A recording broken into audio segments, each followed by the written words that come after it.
I imagine there's like 65 people in the band. Just come on, just move some guys around, you know? 37 of them play trumpet, so. Yeah.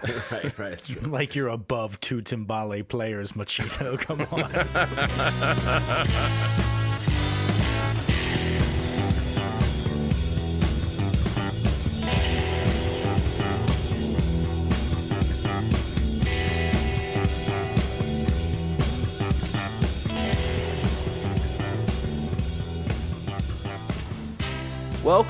Welcome to another week of 1001 Album Complaints. It's the show where lifelong friends, musicians, get together to tell the story behind some of the most influential albums of all time, as chronicled in Robert Dimery's book, 1001 Albums You Must Hear Before You Die.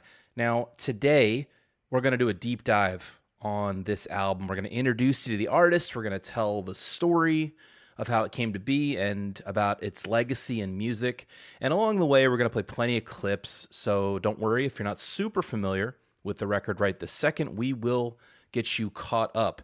And at the end of this episode, we're going to vote on whether you really needed to hear this particular album before you died. Now, I should mention that we're not only musicians and songwriters ourselves, but we're above all fans of music. We have the utmost respect for all artists who put song to tape. But that said, we're also the type of fans who love picking apart albums and laughing at the little nuances of record production and artistic choices. So fair warning, we shan't be treating this or any other artist ever appearing on the show with unmitigated reverence. Instead, we'll be poking some fun consistently as we go along and try to learn why this record is important to the canon. My name is Rob. I've been poring over the liner notes to every album I could find since I was a wee lad. And above all, I love learning more about the backstory of these amazing albums. Always adds to my appreciation, whether I like the record or not.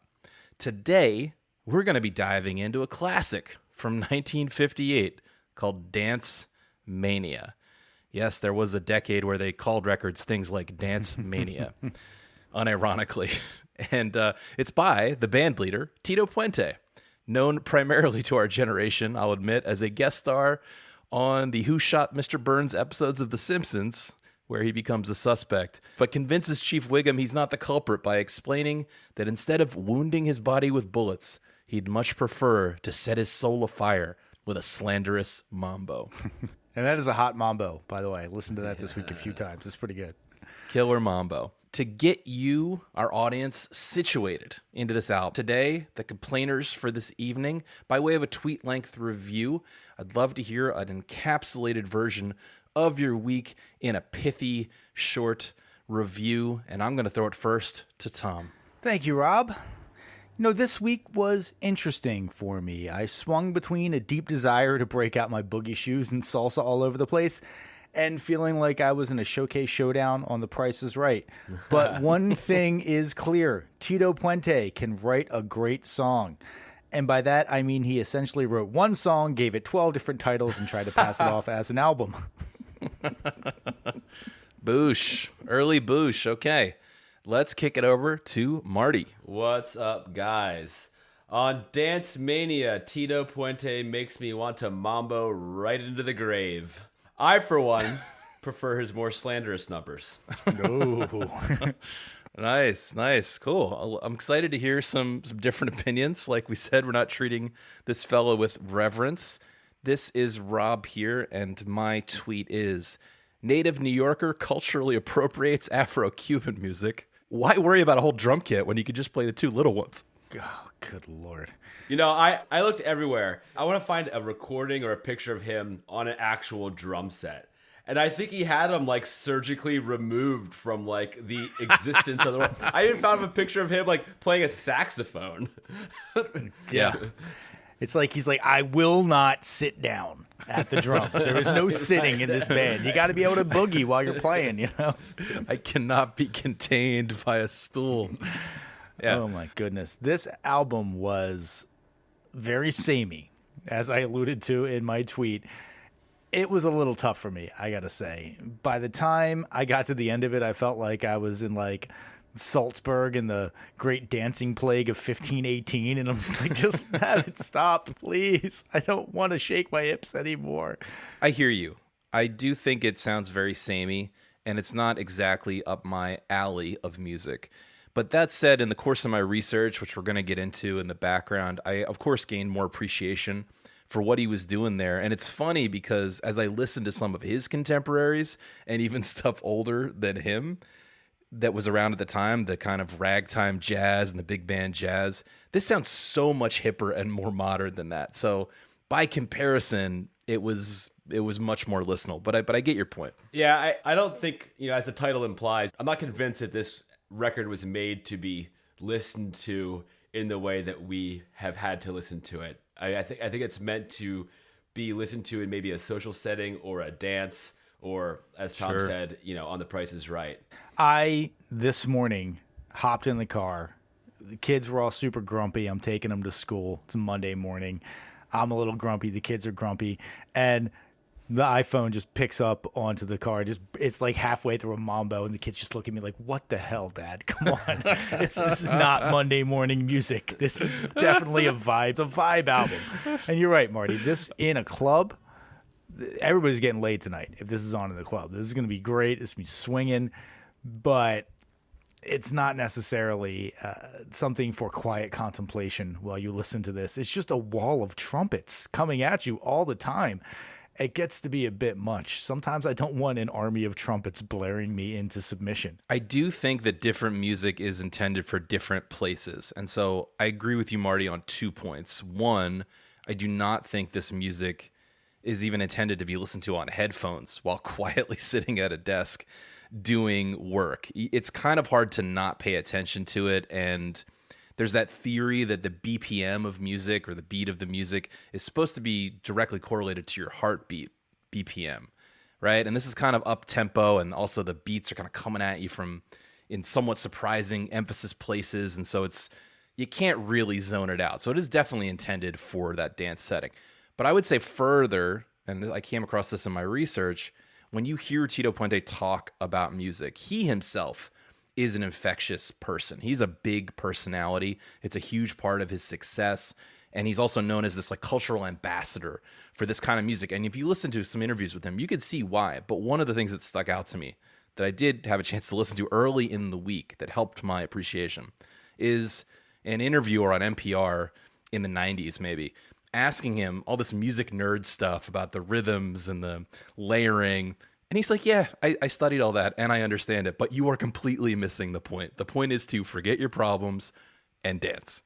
Okay. That's it. Okay. Well, I did ask Rob if there was room in the budget this week for you to enlist a team of MIT scientists to get an accurate count of the bailars on this album, because I feel like there's like 37 words on the album, but all of them are some conjugation of the word bailar in some way. And I get it. It's the theme of the album, but man, yes, I could have used a little bit more variance in that as well. And wait, bailar means dance? To dance, yes. Okay, yeah. Okay, got it. Okay, well, I say we go ahead and get into some of this background. I agree with what you guys are saying, but let's learn about the cultural significance of a record like this. And if nothing else, one of the reasons we started this podcast was to get out of our mindset and listen to new kinds of music. And I think it's, at the very least, it's accomplished that. But let's talk about where it came from and where Tito came from. So ultimately, this is a story about a classically trained composer, arranger, band leader who becomes, as I said, sort of an ambassador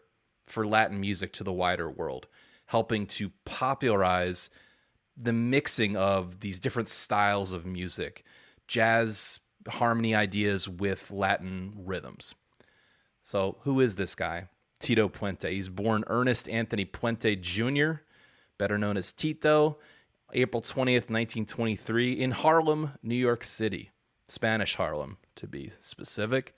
His parents are from Puerto Rico. And now I have to say that even that detail was surprising to me because I always assumed he was Cuban, knowing basically nothing about him. Same here. I thought he was Cuban, born in Cuba. Yeah.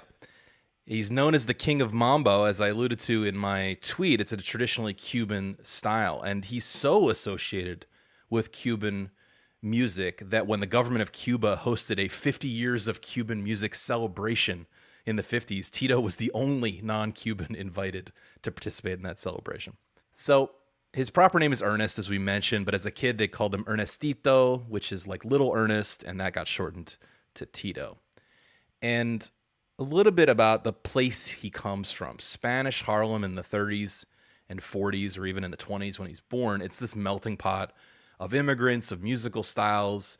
You got people from all over Latin America, Cubans, of course, Puerto Ricans, but people from all over the Caribbean. And it's this little pocket of Harlem. It's in east of Harlem, east of where the Harlem Renaissance, let's say, is going on, right? So they start calling it Spanish Harlem. And keep in mind that Cuba at this time was still completely open to Americans. So people are going back and forth a lot. You can actually tune in Cuban radio stations in New York if you choose to. Then there's this really rich musical tradition going on there, which is starting to be called Afro-Cuban. And it includes this genre that is sometimes called mambo. That's like kind of around, that's maybe a little bit before when like the mafia was trying to get into Cuba. I feel like that was a big thing that they were doing in the 50s, trying to take advantage of the Cuban market because it was a big market for American tourists to go down there because it's so close, it's beautiful, and it was, like I said, very open at the time. Being run by a government that was being propped up by the Americans and was, I'm sure, not super great to the people.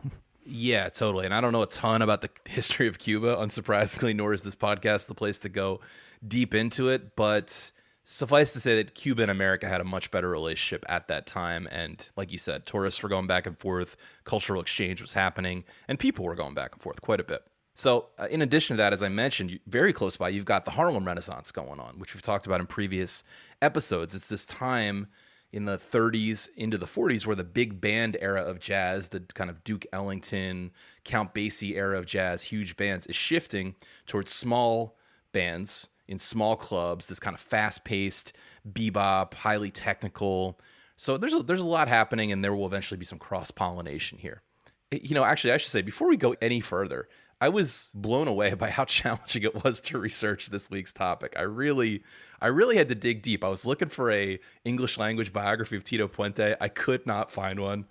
And there's not a lot of information on this album, so we're gonna cobble some stuff together, possibly apocryphal. Though he's not shy. He's not to be interviewed on any sort of media, Sesame Street, Charlie Rose show. He's all over the place in that regard. Correct. I also feel like, Rob, you're doing it a little wrong when you say his name is Tito Puente. I feel like you have to say his name is Tito Puente. Like he's got like a pizzazz to him, you know? He definitely loves to talk, and so I did listen to several interviews with him. However, because he's had such a long career and he's released so much music, and we're going to get to that, it was a little hard to find specific information about this time and this period. Also, I think the subject matter we're dealing with, in part because it's fairly alien to me, I'm going to take some digressions here to try to explain a little bit about what was going on, how the style came to be, and why it's important to the style overall. But okay, let's talk about some of the details of Tito's life. He takes to music really early. There's a story about when he's about 7 years old. All the neighbors in the apartment building are complaining because he's making way too much noise. He's constantly banging on pots and pans, rhythms, banging. So his mother, in response, decides to send him to piano lesson. I also read somewhere that he actually got a chance to see a big Latin band around this time, this guy called Machito, when he was a young kid. And Machito's going to figure into the story a little later as well. And that seeing him really influenced his musical path. But honestly, that might be apocryphal. I only saw that one place because when I dug into Machito a little bit, he's a Cuban who didn't make it to New York until the late 30s. He's about 20 years older than Tito. And like I said, Tito will eventually play in his band and figure into this story. But that's after the time when Tito would have already started playing music. I like how, Rob, you sort of were like setting it up like, all he wants to do is play the drums, and then his parents get him piano lessons, like womp womp. Right. What kind of fucking sociopath lives in an apartment building and gets their kid a drum set? Like, that would just have been the least neighborly thing in the world to do. I don't know why anyone would get their kids into the drums at all. I feel like you get the kid a bucket and you say, go to the park, bro. Because that's the tradition. Yeah, that's free. You might even make a little money doing that. That's what I'm saying. So, okay, because Machito is kind of the predecessor of Tito and becomes sort of a mentor to him, let's take a quick digression to his journey. So he's a band leader. Like I said, he's 20 years older approximately than Tito. He is born and raised in Havana, Cuba. He comes to New York and he forms a band called the Afro-Cubans, which, to the best of my understanding, admittedly limited, might be the coining of that term in regards to music at that time. So they're truly the first wave of bands that are blending this thing called an African clave rhythm with some of the concepts of jazz harmony. But to be honest, if you listen to some of that stuff, it's much more staid and traditional sounding than the Tito stuff. It's much less party music.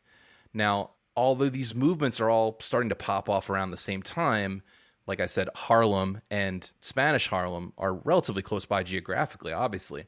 But because of racial lines, it is taking a fair amount of time to cross-pollinate it, as you maybe can imagine, right? It eventually happens, but it takes time. It is also kind of interesting that at the time of the Harlem Renaissance, they were getting away from the big band run by a band leader type of modality of music. And it sounds like the Afro-Cuban movement was very much big bands led by a band leader. So they're sort of kind of moving in opposite directions when it comes to the overall sort of theory of how to comprise a band. And that has always been a little strange to me, this concept of the band leader. Like, what do you play? Oh, actually, I don't really play all that much. I just kind of lead the band and I sort of tell everybody what to do, but I'm not even in most of the songs. I just am sort of the guy that put everybody together. It's almost like the manager. But I think you have to have a lot of music knowledge to be a band leader. I mean, you have to be able to... I'm sure you have a lot of chops, right? Yeah, but yeah, you're sure. not out there in front showing off your chops. You're kind of just orchestrating everything. One difference between what's going on in bebop on the Harlem side is that this music does not seem like it's about virtuosity or showing off nearly as much. So, I also agree with what you said, Tom, that this is a little more large-scale band oriented. But at the same time, I think both movements were about shaking up the status quo and meeting the community where they wanted to be met, right? On the Harlem side, you had these small clubs. It was easier for these small bars to get licenses, but they had small areas. And so you had these smaller and smaller bands, and you had people wanting to come and dance. And I think we've spoken before about, I always thought this is an interesting detail, but the whole concept of a solo in a song just came from the dancers on the dance floor wanting the most exciting part of the song to go on longer. And the musicians were like, how do we keep playing? We can't just keep playing the melody. Oh, we just have to loop it and improvise over it. And that's sort of where that concept came from. And Tito is bringing some of those concepts of jazz improvisation into this style as well. Okay, but I wanted to mention a landmark. I thought this is an interesting historical landmark of the eventual cross-pollination is by way of Dizzy Gillespie. He ends up collaborating with a different Cuban musician. This is a little later in 1947, but before this record comes out. And they make a song called Manteca or Manteca. And it's considered the first crossover between Latin music and jazz. And it's also the first standard, as in something in the real book of American standards, jazz standards, to be based on that clave rhythm. Now, as I looked a little closer at that song, Manteca, small side note is that Manteca, which in Spanish means butter or lard, was actually Cuban slang for heroin. Ah, all right. It all comes back to heroin with those jazz heads, man. It's all coming together. That's a fun little note. But okay, so at this point, Machito is the big name in the burgeoning Afro-Cuban scene by the time Tito is coming up. And at this point, we've been talking around this concept of Latin rhythms called clave. I feel we got to take another digression, just explain this term briefly. It literally, in Spanish, it means code or key, as in the key to decoding a piece of music. But in practice, it refers to a rhythmic pattern originating in Africa, and there's a few different ones, really, that you hear all throughout Latin and even African music probably to this day. And the simple way to explain it is just to hear it, so I'm just going to say it out loud. But a super common clave rhythm goes like this. 1, 2, 3, 4, 5. 1, 2, 3, 4, 5. And if you start playing that pattern over in your head over a record like this, you're going to kind of hear it everywhere. Now, of course, you could flip it around. There's variations on it.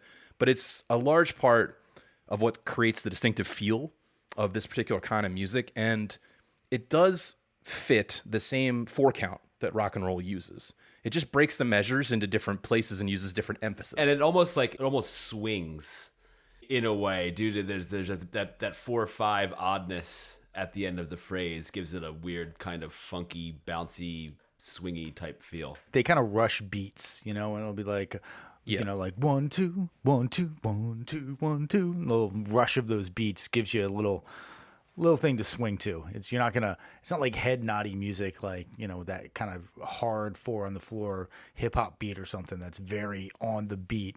It's very playing around the beats. And I think that's the best way to think about it, because you're right. To our Western ears, it feels like they're playing not right on the beat. They're jumping the beat a little bit consistently. But that's because we're so trained on 1 2 3 4. Like you said, that's the beat in all hip hop songs. That's the beat in all disco songs. It's pretty much the beat in all rock and roll songs. This clave rhythm that I just described, more or less, is like the foundation for Latin music. So it's a big difference, and that's where that feel comes from in a large way. So like we're saying, it makes all the difference, right? So back to a young Tito Puente. When we last left him, he was 7. He's banging around on pots and pans. His mother sends him off to get piano lessons, and a few years of training later, he switches over to the drums, much to the chagrin of his apartment mates. But the world is never the same, which brings us to our favorite segment on the podcast. God damn it, it's our favorite segment. I don't care what anyone says. It's Tito Puente by the numbers. So, first number I want to throw out to you, 7. As in a 7-decade career. Now, Tito sadly passed away at the age of 73 in 2000, but he was touring and playing shows right up until his death from a heart attack. He had a heart attack after a show in Puerto Rico and then died the next day. Damn. Next number I want to throw out to you is 6, as in the number of Grammys Tito Puente has won. Plus, in addition to that, he also won a posthumously awarded Lifetime Achievement Award. And these Grammys take place over multiple decades, which is kind of wild as well. He didn't get to do his album where it's like him and Alicia Keys on a song, and then him and like Santana. He didn't get his Supernatural. Right, yeah. He Not didn't quite. have a chance to do his Supernatural. Maybe he did. I didn't really go that far. I was gonna say that listening to this album this week, I was definitely like, oh, that's who I can blame for Smooth. Okay, I see the lineage now. We're gonna get there. And next number, perhaps the most impressive number, arguably, 100. As in, this man has over 100 albums released. His 100th album was released in 1991, and it is called Mambo King, because people in this musical style cannot deviate too far from titles, of course. I should mention, as I looked through his album names, he does have an album called Hot Timbales. That's what I named our focus list for the week before I looked through these. And lastly, I just want to get in, my favorite album name of his has to be Mambo Rama. There really is not a whole lot of difference in these album titles. I mean, some of them are like 2 albums in a row, Latin Flight and Latin Kings, right in a row. It's like, come on, man, you just named one, Latin Flight. Just mix it up a little bit. It's like Thai food restaurants in Portland, and I'm sure in San Francisco, it's like you have to have some funny, Thai pod or yeah. kind of. Indeed. And the last number I want to throw out to you guys is 13. That is the age at which Tito goes pro. Damn. That's right. He gets a job as a percussionist in a guy called Ramon Olivero's band at 13 years old. Can you imagine that? At 7, he's banging on pots and pans. And by 13, he's cashing a check and playing the clubs in New York City. And he's not even a bass player, which I could understand if you're like a 13-year-old bass player getting a gig in a band after a couple of lessons. But damn, drummer's tough. And speaking of the myriad ways to have your kids learn too much too fast about the life and times of professional musicians, we absolutely love doing this show every week. We love diving into the stories, researching artists from all these decades and genres, and we do it for you, dear audience. Well, also for ourselves, but partially for you, dear audience. And we are certainly sincerely grateful for all of you, and whether that means you listen every single Monday when the new episodes drop, or you're making your way slowly through the back catalog right now, or this is 3,000 years in the future, as Phil often likes to project, and the aliens have destroyed our civilization. You're shuffling through the ruins of our life and times. We appreciate it. Listening to the show alone is supporting us. But if you'd like to take things a step further, all you got to do is tell a friend or leave us a 5-star rating or go sign up for our Patreon, where every week for free we're having open discussions about the latest episode, plus allowing you to vote for albums you want to hear us cover on the show. And of course, for only $5 a month, we're making tons of fun bonus content like our latest release, Guilty Pleasures. We did 2 volumes of it recently, where we all selected music we love but feel a little uncool for liking, and let the ad hominem attacks of our closest friends ensue. Okay, back to our story. So Tito has success as a teenager, playing in the clubs around New York. And around the time he's 17 or 18, the percussionist in his hero Machito's band gets drafted to go fight in World War II. So a spot opens up. Tito gets hired. By now, he has made the switch over to timbales, being his main instrument, not the drums. Timbales, by the way, for Western music listeners, are like a set of tuned snare drums that players typically play while standing up. And they were originally developed as an alternate to timpanis, which is a classical music, a larger drum. That's where the name comes from. Timbales are shallow and they're tuned up quite high. And sometimes you'll also see other percussion instruments attached, like a cowbell. And also, just for word fun, the person who plays the timbales is called a timbalero, which is a great word. I like how one of the hallmarks of this music style is just like the most aggressive forms of all of the instruments in terms of like timbre. It's like we want trumpets, we want timbales, which is essentially just a snare drum. It's all just going to come right at you like, ah! And a cowbell. And a cowbell, exactly. Yes. Yeah, these are aggressive sounds. They're for aggressive sure. sounds, and I felt it this week, definitely. So we alluded to it, but in case you can't tell from the interviews or from his Simpsons cameo, Tito is a real showman. He's a very outgoing stage persona, which is kind of interesting because by all accounts, he was a bit of a shy kid. So it sounds like music really helped him open up. And to be honest, just hearing him talk is infectious, as I think I already mentioned. He's got a ton of energy. He truly loves music, and he loves its power to help people enjoy life. That's really his goal in life. But interestingly, at the time, well, perhaps you know, still, drummers were always placed in the back. And really, it's where they should be. But Tito is such a force of nature, so flamboyant playing his timbales, that they move him up front, and he kind of becomes the star of the show real fast. And then, just as everything's happening for this young man, guess what happens? He gets drafted to go fight in World War II. He goes over, he ends up serving in the Navy on a Navy ship for a couple years, doing his civic duty proudly. And when he comes back, of course, he's very, very excited to get back to music. Quick question on the naval thing. Do you know if he was in the Pacific or if he was in the Atlantic theater? I don't think he saw combat. I'm not 100% sure. Okay. I think he was out in the Pacific because there's a song that kind of maybe references his time there that we're going to talk about in a little bit. I didn't look too deep into it. He was on a ship called the U.S. Santee, and you could probably look up what that was doing in World War II. Yeah. I just was thinking about it because having watched I watched that Masters of the Air show recently, where it's about the airmen that were flying over Europe, but they're based in England. And they had a band, and that band is just like hanging out in England, playing along. But when you're in the Navy, you're like on the ship that's getting bombed and, you know, having the kamikaze fighters come in. So they're like, yeah, he played the saxophone and the piano, and he had to man the machine guns during an attack. I'm like, should have gone into the Air Force, man. Those guys had it easy. They were just basically like mechanics who got to play in bands on the weekends. There's got to be a Navy band too, though, right? I assume. Oh, he was. He was in the Navy band. He was in the Navy band, but I think because you're on the ship, they're like, you also have to do a bunch of other shit, like, and get bombed and stuff like that. Sure, fair enough.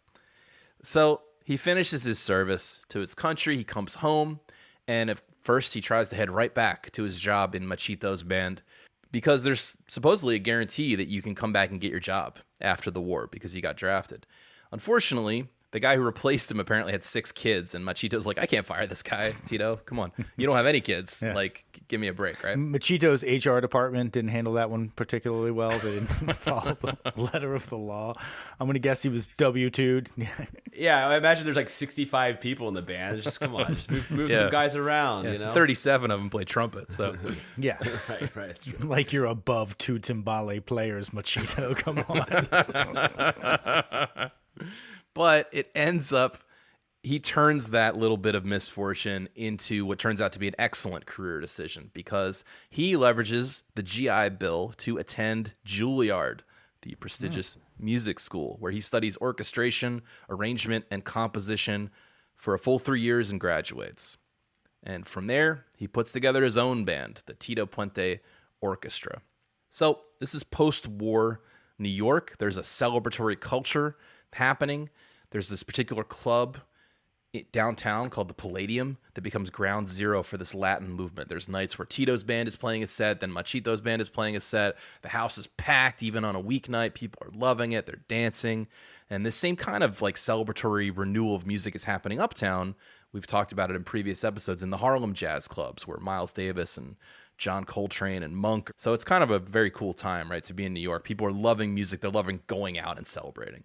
Now, as I mentioned, ultimately what Tito did was he merged Latin ideas with big band jazz arrangements, or perhaps for the first time, arguably, or at least at a very, very early time. He was being influenced by a lot of that jazz that was happening uptown. Plus, he had this strong orchestration and compositional chops that not a lot of Latin players necessarily had, that pulls all of this together.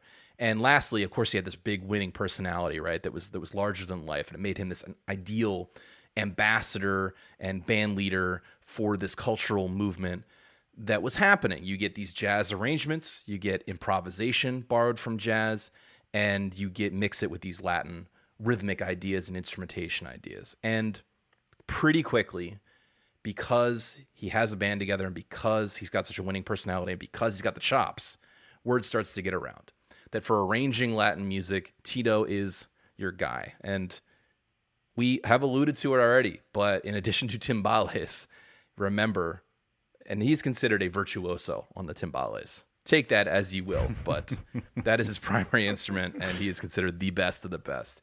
But keep in mind, he also plays piano, vibraphone, marimba. I think both of those instruments appear of him playing on this record. Saxophone, congas, and the regular drum kit, although Marty was unable to find any of the scrubbed images from the internet. So this era of Latin music is building over several years, but there is a little bit of a Latin, like Caribbean craze in America in the early 50s. Think Harry Belafonte's Calypso material, or I was even thinking about the success of Desi Arnaz of I Love Lucy, Lucy's husband, and he's a Cuban-born musician with a production company who has a successful sitcom on TV, and his music career is a big part of the show, frankly. Yeah. And he even had some successful hit songs. I remember as a kid being at like my Nana's house and watching old I Love Lucy reruns and being like, his job is a band leader? Like, that's not a job. How is that you're like, that was just accepted that they're like, oh yeah, and he's a Latin band leader. That's just, there's tons of them. They're, you run into one every street corner. But apparently, I guess it was a thing. It was definitely a thing. I believe, someone can fact check me, I believe Desi Arnaz's big hit was Cuban Pete, which I also know from The Mask. Oh, yeah. But in any case, now we're kind of at the time where Dance Mania Volume 1, I can't quite tell if Volume 1 was applied to later releases or something because they just couldn't think of more album titles, but Dance Mania or Dance Mania Volume 1. But there's no Volume 2. There is no Volume 2 that I can find. That's why it's confusing. Like he was just anticipating not wanting to come up with new titles. Anyway, this comes out. This is Tito's 11th album release already, but it's by far his most successful. It sells big at the time. It comes out in August of 1958 on RCA Records, a major label. I even heard some sources saying that the original release is the first major label release with Latin rhythms throughout. Now, that claim was very difficult to verify. I'm not sure if it is verifiable, but it's certainly very early on, and it's one of the early successes of this music to the masses. I couldn't get great sales data for the records specifically because I guess we didn't keep great sales records at the time, but it was definitely a hit at the time, like I said, and it's touted as his most successful record. Now, I did get some information, some stats on Tito Puente's entire career. He's estimated to have sold over 10 million albums over the course of his career. But that's like 100,000 per album, right? Yeah, I was gonna say that's not a lot. Flood the market, baby. But Dance Mania specifically has had several reissues over the years, including several in the 21st century. Now, that's Dance Mania. We're going to talk about the songs in a moment, but I would be remiss if I didn't flash ahead a couple more years to a song that isn't on this album at all, but it is Tito's biggest hit and the track that continues to pay his estate to this day. It's called Oye Como Va. Released originally in 1962, but more importantly, covered by one Carlos Santana in 1970. So in a way, Tito Puente is responsible not just for Smooth, Tom, but for all of Santana's career. All of Santana's career. Well, listen, I like Soul Sacrifice. Good on you, Tito. I'm not exactly super happy about Evil Ways or anything like that, but, whatever. Did Santana write Evil Ways? Because I was thinking Santana also did not write Black Magic Woman. And, of course, we know that a professional songwriter, wrote Smooth. So he really has written a wave of cover songs for his entire career. Actually, yeah, it's a Sonny Henry song, Evil Ways. So, good Lord. Yeah.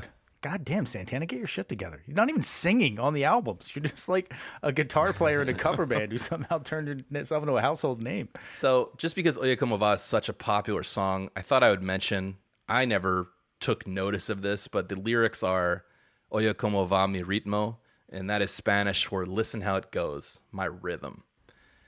So clearly they're referencing, like you said, they don't have a lot of lyrical content in this musical style. Yeah. They're talking about dancing, they're talking about rhythm, and they're talking about love. That's pretty much it.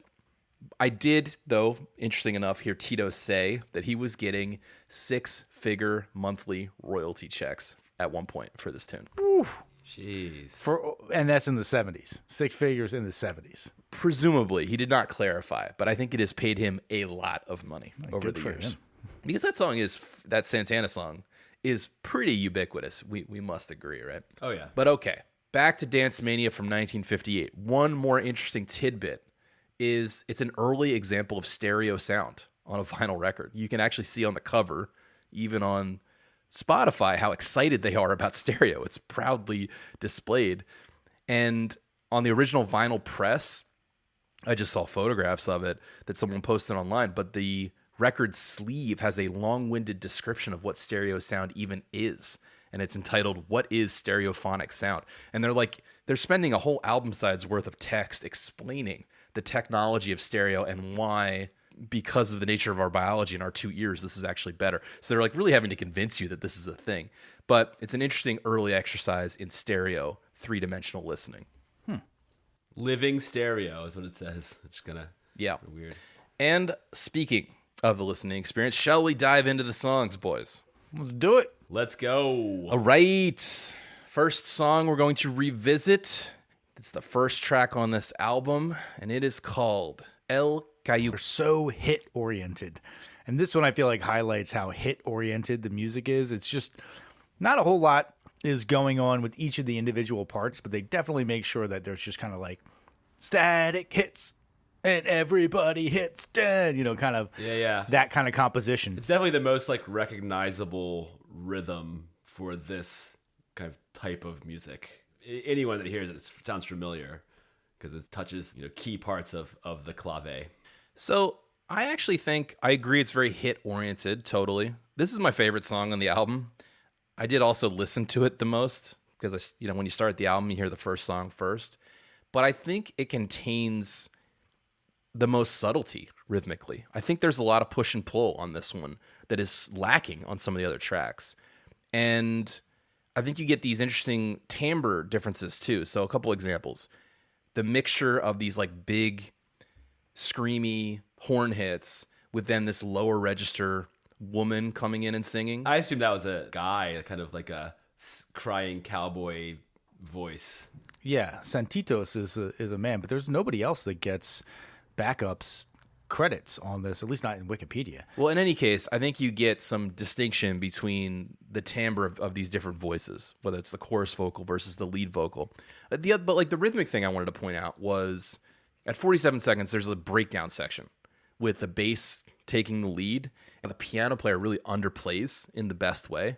I think it's a great showcase for this style of music when it's done well, because you have the bass jamming along and you have the piano player just coming in on these like quick hits, like in sort of what seem to our Western ears like strange spots in the bar. But it's very effective rhythmic interplay. Yeah, I would say that in general, I wanted to hear more of Raymond Concepcion. I thought that when he does jump out on the piano, it's actually quite good. And frankly, I feel like he gets drowned out by just the wall of horns that are coming at you a lot of the time. I want to get back to something you had mentioned earlier, which is how important BPMs are for this type of music. And I felt like this song was just a little too slow. Sped up a little bit in the club, I'm sure it probably ripped, but I would have hoped that it would have been maybe 5 to 10% faster just to get a little bit more of that swinging vibe. Now, I can't dance, so who's to say? I'm sure I can't slow dance, certainly, but fast dancing is at least a little bit more frenetic and your body just kind of moves a little bit more naturally with it. But it felt like a little bit down tempo for me. But I did think that the song was very cool. And like you said, Rob, I think that there is a lot of interplay going on with the parts. And when stuff is super layered like these songs are, because there are a lot of different rhythmic parts going on, there has to be good interplay. Or, like I said, when these songs fail, it's because that interplay isn't there. And I don't think this song's a failure. It just wasn't my favorite. So did the mambo is a dance? Mambo is a dance. The mambo is a dance. The mamba is a poisonous snake. So I tried to get better definitions for words like salsa, mambo, cha-cha, and the truth is they don't really exist. I think some of those are branded terms that have changed over times. I heard Latin musicians, for instance, say that mambo has been rebranded as salsa in the modern era.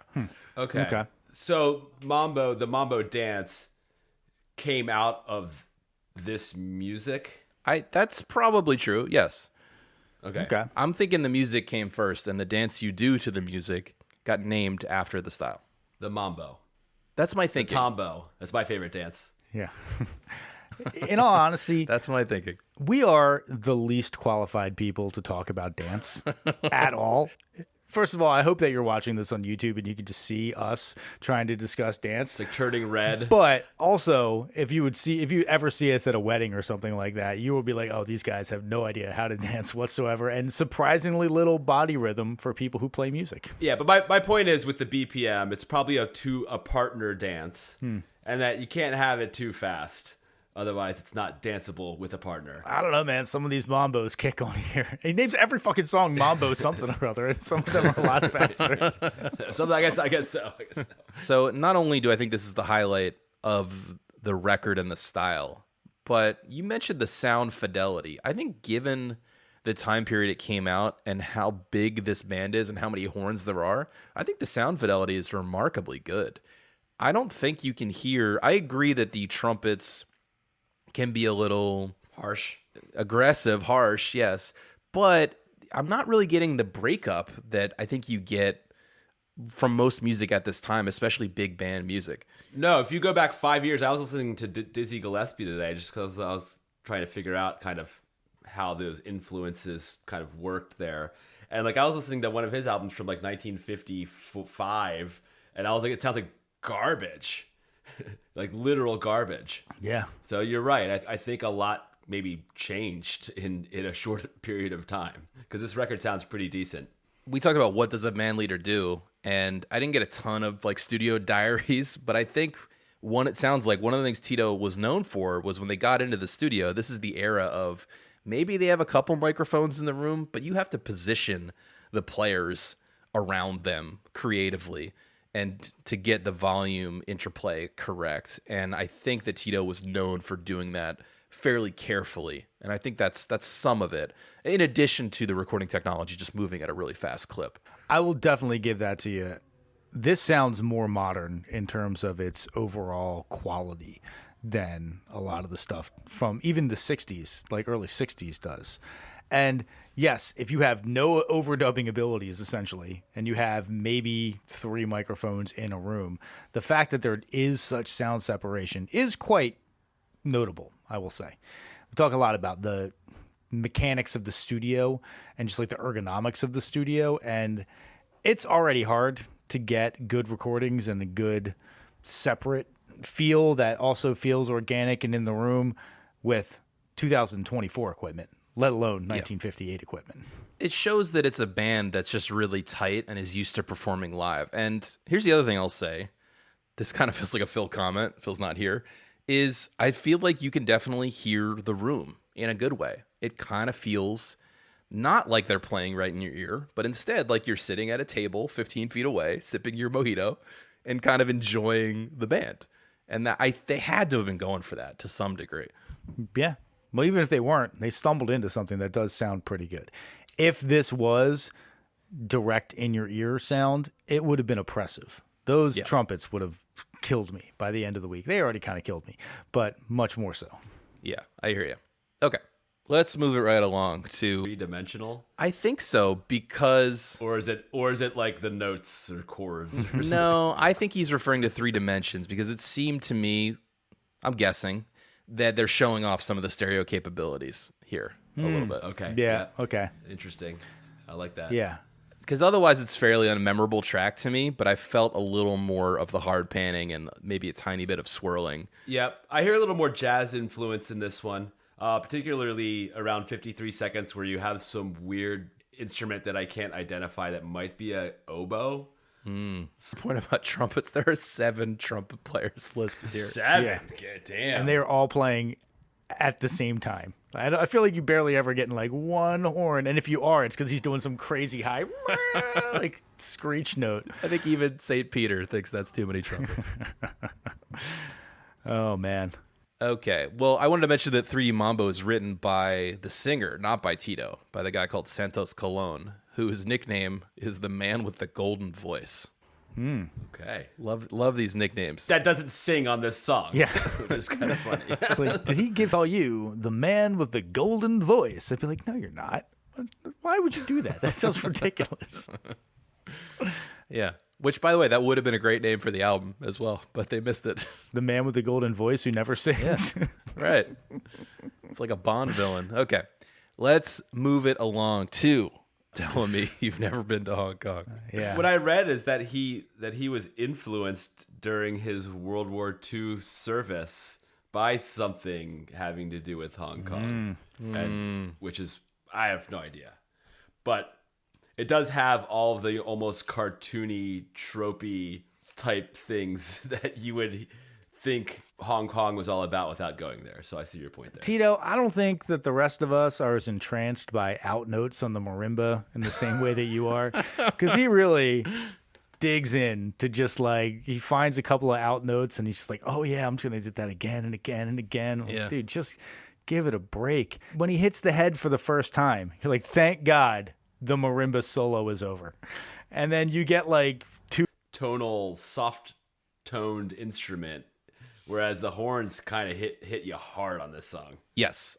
So I will agree to all that. I think it stood out to me because you get this marimba sound, which I do find to be a very pleasant tone. But that said, it seems like it just exists for him to vamp and meander through a marimba solo, which is not really serving them well. To be honest, I didn't really hear that kind of improvisation, I don't think, anywhere else on the record. It just seems so wandery in a very strange way to me. Yeah, it didn't seem like he had some preset concepts of things that he wanted to do on the marimba. You could tell when he would like stumble into something, they'd be like, oh, that's cool. And then he'd just do it 3 or 4 more times in a row and then wander off onto something else.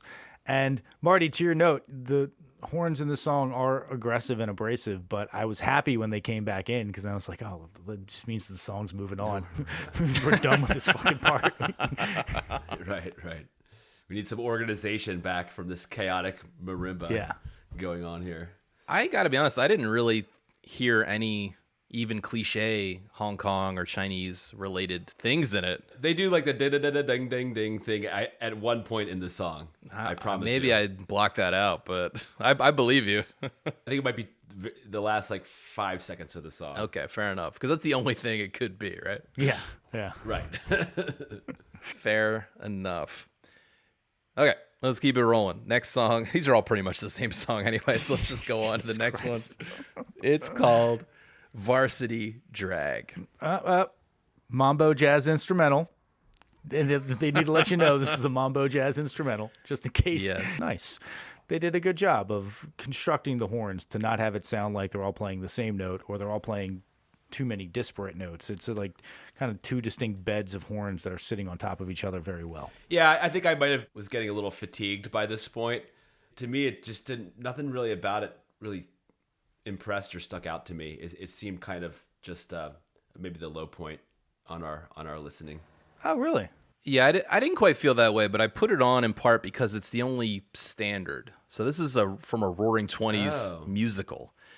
And it's probably why he felt the need to put that parenthetical next to the title to differentiate it from the many, many other versions of this song that exist. And I thought one of the things that was interesting or gave me a little more appreciation for it is when you go listen to some of those 20s and 30s Tin Pan Alley versions, man, do they sound ancient by comparison. Like Tito really hipped this thing up. So I encourage you, we'll put one of those on the playlist, play them side by side, right?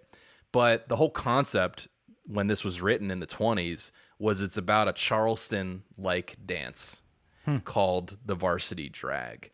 And because we're nerds, I felt like this was a good opportunity to bring up some speculation. I didn't read this anywhere, but my guess is that this song was chosen in part because of the Charleston's rhythmic connection to the Latin clave pattern. So, short history lesson, the Charleston is a song written in the 20s by James P. Johnson that also spawned a dance craze. You would definitely recognize it if it comes up. It's always on cartoons. Ba, ba, da, da, ba, ba, da, da, ba, ba.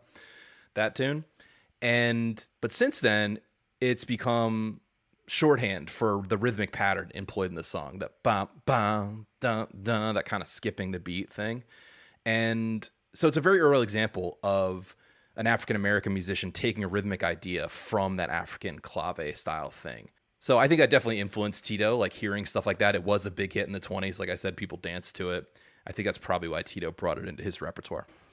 Yeah, this song sounded familiar, and so I'm sure I've heard some of those other versions of it, but we've talked before about songs that just put you in an era, and this definitely screamed like going grocery shopping at the 1950s grocery store and getting out into your big American car kind of montage from a movie type of feel.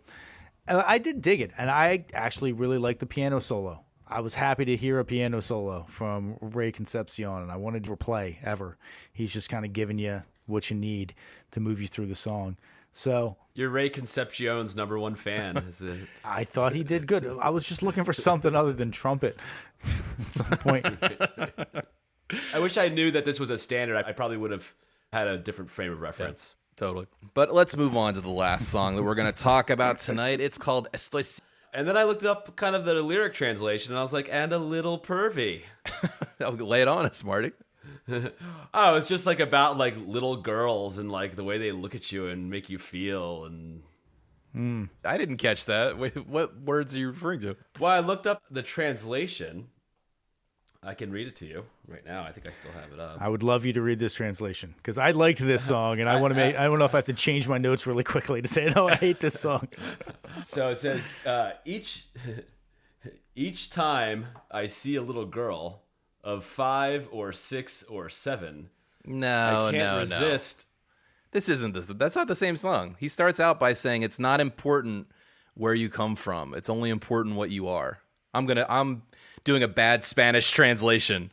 Well, I'm reading simple in a bad way. It's an okay song, but the title just means to be with you all the time. And my rough Spanish translation, like I said, is something like, it's not important where you come from. It's not only important what you are. I know that ever since we've been in love, that I feel the same, that kind of stuff. So it's pretty basic love stuff in here. Yeah, but I will say, listening to this song, I was like, I could see dancing cheek to cheek with this song on at the end of the night in the club. This is the everybody's getting laid music. I'm trying to help the dudes in the crowd out when getting towards the end of the set. And you're trying to pick a girl up to take her home. I don't know. It worked for me. Yeah, I agree. It's easy to listen to. I listed it as the low point because not only It's a high-low point. It's not terrible or anything, but it's the only slow tune. It doesn't have that rhythmic signature of the other tunes, which I get it. You get a break from it. But it's just a standard issue slow dance with a little bit of marimba, right? And I feel like I don't go to Tito Puente for a maudlin slow dance track, man. Yeah, well, maybe that is the difference between the modern Tito Puente concerts and the Tito Puente shows in the club back in the day. Because I do imagine that this probably was viewed as like a little dangerous kind of music. You know, it's like, ooh, these crazy Latins are coming in here. And, you know, basically everything in America that wasn't like Protestant and super white was kind of seen as a little bit alien and a little bit scary. And so I could see this being an experience where you're in the club and it's a little dangerous and it's hot and it's sweaty and you've been getting down all night, and then they break into the slow song and you're just like, yeah, you grab the lady that you've been kind of mamboing next to and you get a little cheek to cheek. I don't know. Feels like a bro song from Tito to help out all the dudes in the audience. And then right as things are coalescing and you're about to kiss, 7 trumpets come right up next to your ears for the next tune. Exactly. Oh, good Lord. All right. I think we've gabbed enough about El Rey de Mambo, Tito Puente. Now it is time, dear audience, to put it to a vote. Is Dance Mania Volume 1 absolutely a must-hear before you die? What say you, Tom? So I feel like I have to say yes, just because of the influence of Latin music and this Afro-Cuban style in general has had on so much music moving forward. Kind of got to go back to the roots. It's the same thing with like an Elvis album that I'm like, I didn't particularly like the Elvis album that we listened to. Like, it was a Revolution around this song. You got to get the post Oye Como Va Coke money, Tito Puente. I think so. I'm telling you, you should listen to this. 1972. It's like, it starts out, you're just like, holy shit, they're like coming for you. All right. He would have been in his 50s at that point, so that would be hilarious if it took him that long to discover drugs. Right. Yes. Okay. Yeah, I liked the album, but I do agree that listening to it quietly on headphones is not what's appropriate. So I think it has a great vibe, and I think that the goal of this list, or any such list of must-hear, is to expand your thinking. And I think when the list fails is when it's so down the middle of Western rock music or even British rock music, as we often complain. So although I am certainly not a Latin jazz or a mambo aficionado, as was already mentioned, and I don't know where it sits really in Tito Puente's 100 album plus catalog, and I'm sure shit I know Robert Dimery doesn't know either. But given that it is, but it's something outside your normal listening. So I think it's important for you to get these kinds of vegetables into your ears. I will definitely put it on at a party in the future. It's a yes for me. All right. Excellent. Okay, Tito, you made it, buddy. Congratulations. We love you. You're a fun guy. He really does seem like a fun guy. Like, it was hard not to like him listening to him talk. He just seems cool. R.I.P. I couldn't have, if he lived a little longer, how many more hundreds of Mambo titled albums he would have released. He was going for the record, man. He was going for the record. Wait, what year did he die? And he died in 2000. Yeah. Okay. So I was looking at his discography and I was like, what the fuck happened in 2002? Because like no less than like 7 albums were released in 2002 by Tito Puente. So I guess that's just the estate trying to cash in there. Yeah. But to be clear, he was over 100 at that point. His 100th was released in 91. Oh, damn. Yeah, they released 10 albums in 2002 from Tito Puente. I'm sure he didn't put quite as much care into each album and each song as, say, Pink Floyd does. So it's not really a fair comparison, but still. You know, I think that I might have found my favorite album name from him, Puente Caliente. That is amazing. And I can't believe it took until like album like 97 or something like that to come up with that title. So many good possibilities, Tito. Come on, man. Okay, I think we have just a couple things left to do this evening. First, I'm going to leave the microphone with yours truly, and I'm going to dip my hand into the old mailbag. I got a couple emails here I'd love to read from you, our adoring fans, or, well, maybe not so adoring once we read them, but excited to get into it. So first we have Christopher, who writes, "Gentlemen, you must not succumb to the think wagon shriekers. The panning is what makes this podcast relatable and earnest. If the theme is musicians discussing music, then to remove the wry, acidic banter is disingenuous." I think he's referring to the fact that on recent episodes, we've mentioned that we're a little scared of the haters and the emails coming at us. That was Rob speculating. He goes on, "No music nerd has sat with other music nerds and has not been as creative and illustrative of their displeasure as is available to them. That's the fun. There's no accounting for taste, and your love of Steely Dan demonstrates this transparently." So fuck this guy. Obviously, he's wrong. If I were a more conservative type, I'd say the haters are not actually music nerds at all, meaning the people that yell at us, and that they lack the sophistication and technical capacity to discuss the subjective nature of art and its intersection with the compulsion to be snarky towards your friends, family, and society. Fully agree. No, we do agree. So we shall continue to pan. We shall continue to disregard their critiques. And Chris closes by saying, "I'd encourage you to go harder. Some of my largest chuckles are when you rip bands I love. I think I peed a little when I listened to the Pixies episode."